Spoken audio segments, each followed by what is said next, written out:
Польза от сотрудничества или использования Таджикистана в собственных целях? Подписывайтесь на обновления и точно будете в курсе всего самого важного. Взаимодействие стран Центральной Азии могло бы еще больше выиграть от объединения усилий всех заинтересованных сторон, заявил президент России Владимир Путин в интервью газете «Казахстанская правда» перед визитом в Казахстан. По словам российского лидера, объединительные тенденции в регионе Центральной Азии набирают обороты. Это подтвердили итоги состоявшейся 14 сентября этого года в Душанбе очередной консультативной встречи лидеров центральноазиатских государств, сказал Путин. Глава российского государства полагает, что на фоне этих объединительных тенденций формат Центральная Азия плюс Россия становится еще более востребованным. Первый саммит в таком формате прошел в 2022 году в Астане. Очевидно, что наше взаимодействие, в том числе в транспортно-логистической, энергетической и гуманитарной сферах, переросло в рамки двустороннего сотрудничества и могло бы еще больше выиграть, обогатиться от объединения усилий всех заинтересованных сторон, уверен Путин. Он сказал, что помимо диалога на высшем уровне налажены связи по линии Советов Безопасности и других структур. Для примера президент Российской Федерации привел механизм шестисторонних контактов на уровне министров иностранных дел, который по оценке успешно развивается с 2019 года. Очередной раунд переговоров в таком формате состоялся 14 апреля этого года в Самарканде.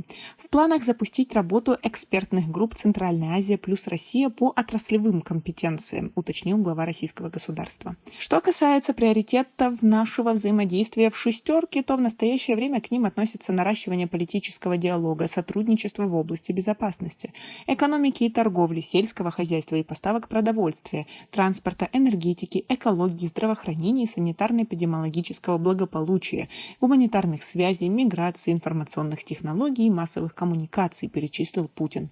Владимир Путин 9 ноября посещает с визитом Казахстан. По официальной информации, Касым-Жомарт Токаев обсудит с Владимиром Путиным вопросы экономического сотрудничества.